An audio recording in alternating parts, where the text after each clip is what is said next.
प्राचीन भारत की भूमि में राजा हरिश्चंद्र नामक एक न्यायपूर्ण और निष्पक्ष राजा रहता था।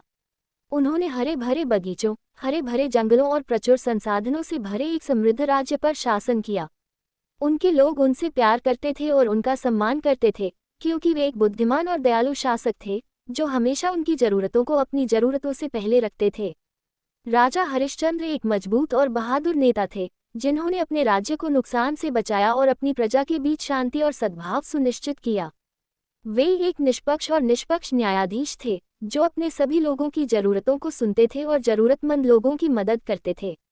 उनकी दयालुता और उदारता ने उन्हें अपने लोगों का प्यार और प्रशंसा दिलाई।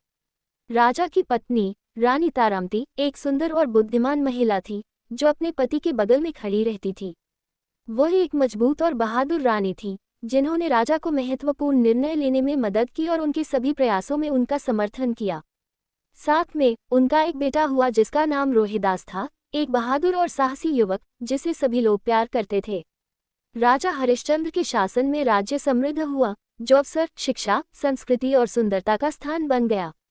लोग दूर दूर से अपने भाग्य की तलाश करने, अपने ज्ञान को साझा करने और अपनी प्रतिभा दिखाने के लिए आते थे। राज्य आश्चर्य और विस्मय का स्थान था, जहां सपने सच हुए और नायक बनाए गए। इस शांतिपूर्ण और सौहार्दपूर्ण भूमि में लोग युद्ध और संघर्ष से मुक्त होकर खुशी और संतुष्टि के साथ रहते थे। राज्य प्रेम, दया और करुणा का स्थान था, जहां हर कोई एक दूसरे के साथ सद्भाव में रहता था।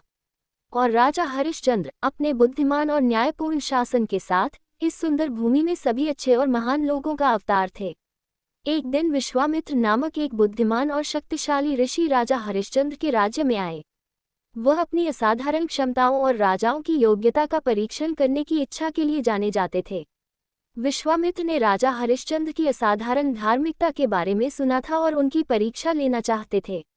विश्वामित्र राजा के पास गए और कहा, हे राजा, मैं आपकी योग्यता का परीक्षण करने आया हूँ। मैं आपसे 3 चीजें मांगूंगा और आपको उन्हें बिना किसी हिचकिचाहट के मुझे देने के लिए सहमत होना होगा। राजा हरिश्चंद्र को अपनी धार्मिकता पर भरोसा था और वह विश्वामित्र की शर्तों पर सहमत हो गए। विश्वामित्र का पहला अनुरोध राजा के राज्य के लिए था।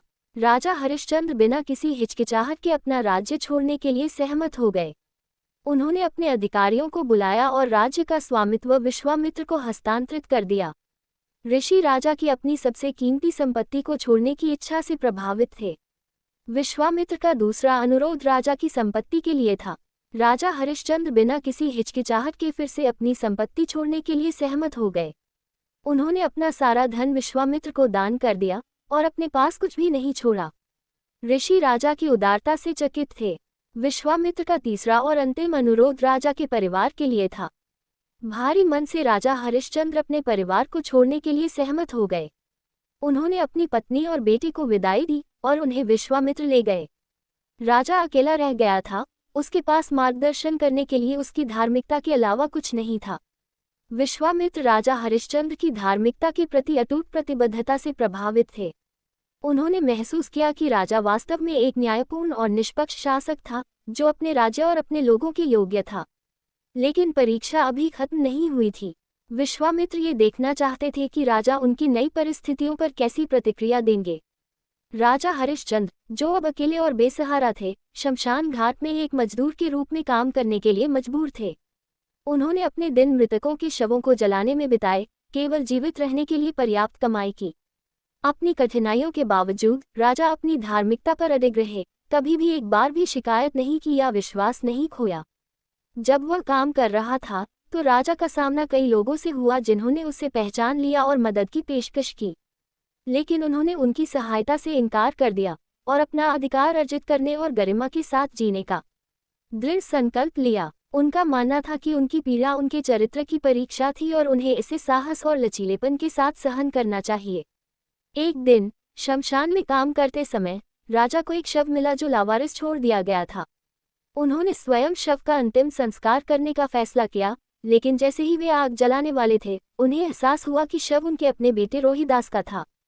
राजा शोक और सदमे में डूब गया।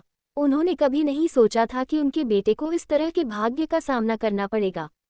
उन्होंने शरीर का अंतिम संस्कार किया और जैसे ही उन्होंने किया, उन्होंने नुकसान और दुख की गहरी भावना महसूस की।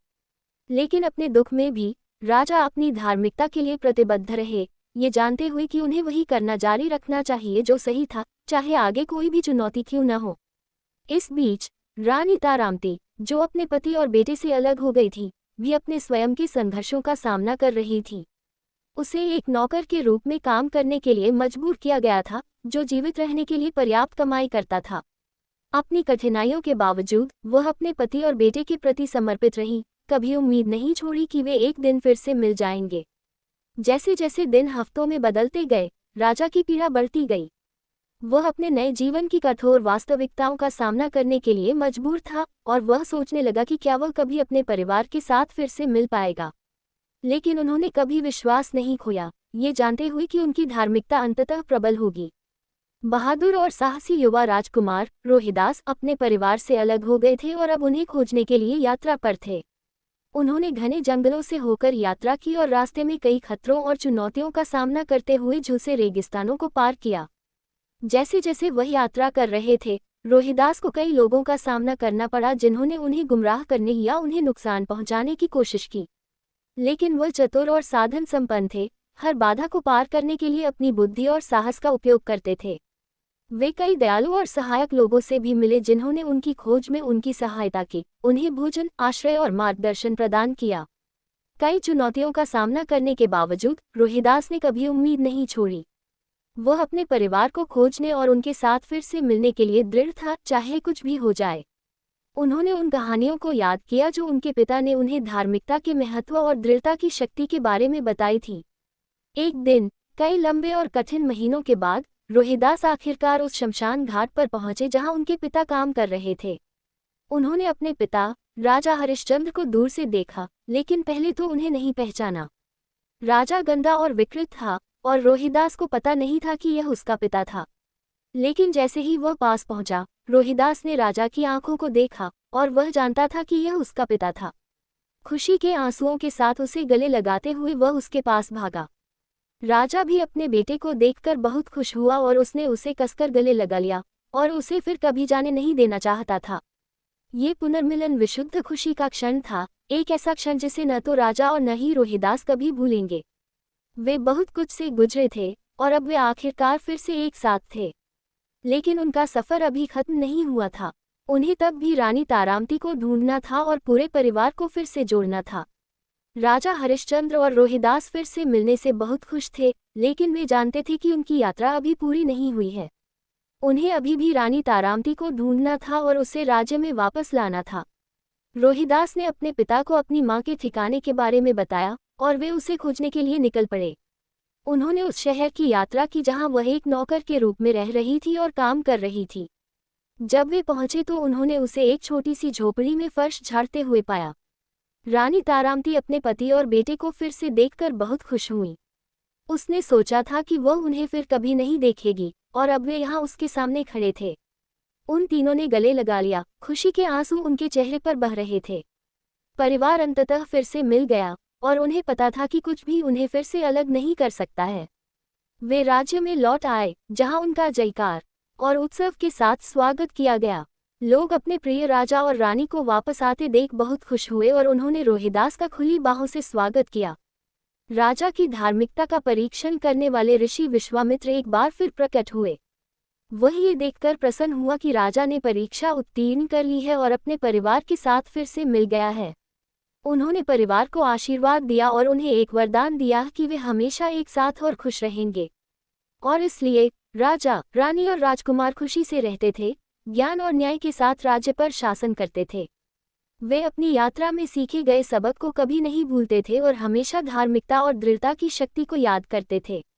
राजा, रानी और राजकुमार के पुनर्मिलन के साथ राज्य एक बार फिर समृद्ध हुआ।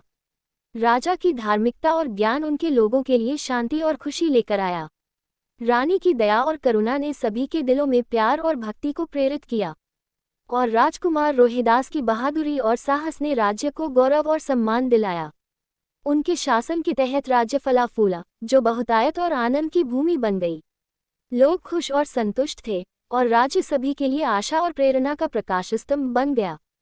राजा और रानी ने अपने राज्य की समृद्धि सुनिश्चित करने के लिए अथक परिश्रम किया। उन्होंने नई सड़कें, नए स्कूल और नए अस्पताल बनाए।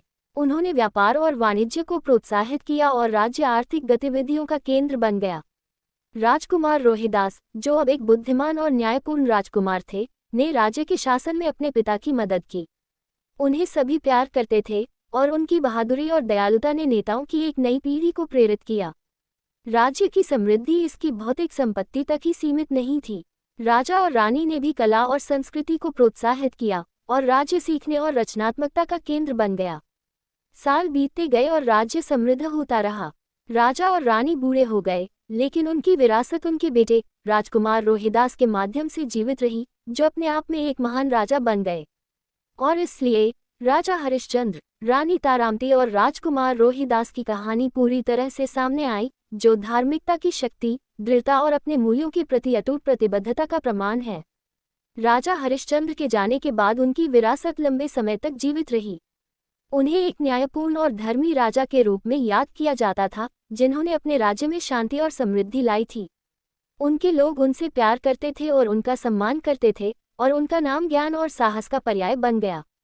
राजा की कहानी सुनाई गई और फिर से बताई गई, जो आने वाली पीढ़ियों को प्रेरित करती है। यह एक अनुस्मारक था कि सच्ची महानता धन या शक्ति से नहीं, बल्कि उद्देश्य और सिद्धांत का जीवन जीने से आती है। राजकुमार रोहिदास, जो अब राजा रोहिदास हैं, ने अपने पिता की विरासत को जारी रखा, ज्ञान और न्याय के साथ राज्य पर शासन किया। उन्होंने राज्य की सीमाओं का विस्तार किया, नए व्यापार और वाणिज्य लाए और कला और संस्कृति को प्रोत्साहित किया। लेकिन इससे भी महत्वपूर्ण बात यह है कि वह अपने पिता से सीखे गए सबक को कभी नहीं भूले। वह विनम्र और दयालु रहे, हमेशा अपने लोगों की जरूरतों को अपने से पहले रखते थे। और इसलिए राज्य समृद्ध होता रहा, सभी के लिए आशा और प्रेरणा का प्रकाश स्तंभ बन गया। राजा की विरासत जीवित रही, जो धार्मिकता और दृढ़ता की शक्ति का प्रमाण थी। वर्ष शताब्दियों में बदल गए और शताब्दियां सहस्राब्दियों में बदल गईं, लेकिन राजा हरिश्चंद्र की कहानी इस बात का एक चमकता हुआ उदाहरण बनी रही कि उद्देश्य और सिद्धांत का जीवन जीने का क्या अर्थ है। आज भी राजा की कहानी को बताया और फिर से बताया जाता है, जो लोगों को धार्मिकता और साहस का जीवन जीने के लिए प्रेरित करता है। उनकी विरासत प्रेरित करती रहती है, एक अनुस्मारक है कि सच्ची महानता उद्देश्य और सिद्धांत का जीवन जीने से आती है। और इस तरह राजा हरिश्चंद्र की कहानी समाप्त हो जाती है। धार्मिकता, दृढ़ता और अपने मूल्यों के प्रति अटूट प्रतिबद्धता की कहानी, एक ऐसी कहानी जिसने पीढ़ियों को प्रेरित किया है और कई और लोगों को प्रेरित करती रहेगी। राजा की यात्रा आसान नहीं थी। उन्होंने कई चुनौतियों और कठिनाइयों का सामना किया, लेकिन उन्होंने कभी हार नहीं मानी। वह अपने सिद्धांतों पर अडिग रहे, तब भी जब सब कुछ खोया हुआ लग रहा था। अंत में उनकी धार्मिकता और दृढ़ता का फल मिला। वह अपने परिवार के साथ फिर से मिला और उसका राज्य समृद्ध हुआ। उनकी विरासत जीवित रही, जिसने आने वाली पीढ़ियों को उनके नक्शे कदम पर चलने के लिए प्रेरित किया। राजा हरिश्चंद्र की कहानी हमें सिखाती है कि सच्ची महानता धन या शक्ति से नहीं, बल्कि उद्देश्य और सिद्धांत का जीवन जीने से आती है। ये हमें याद दिलाता है कि हमें प्रतिकूल परिस्थितियों में भी हमेशा अपने मूल्यों के प्रति प्रतिबद्ध रहना चाहिए। जब हम राजा की यात्रा पर विचार करते हैं, तो हमें धार्मिकता और दृढ़ता से जीवन जीने के महत्व की याद दिलाई जाती है। हम उनके नक्शे कदम पर चलने, अपने सिद्धांतों पर अडिग रहने और यात्रा कठिन होने पर भी कभी हार न मानने के लिए प्रेरित होते हैं। और इसलिए राजा हरिश्चंद्र की कहानी को जीवन के माध्यम से हमारी अपनी यात्रा पर एक मार्गदर्शक प्रकाश बनने दें।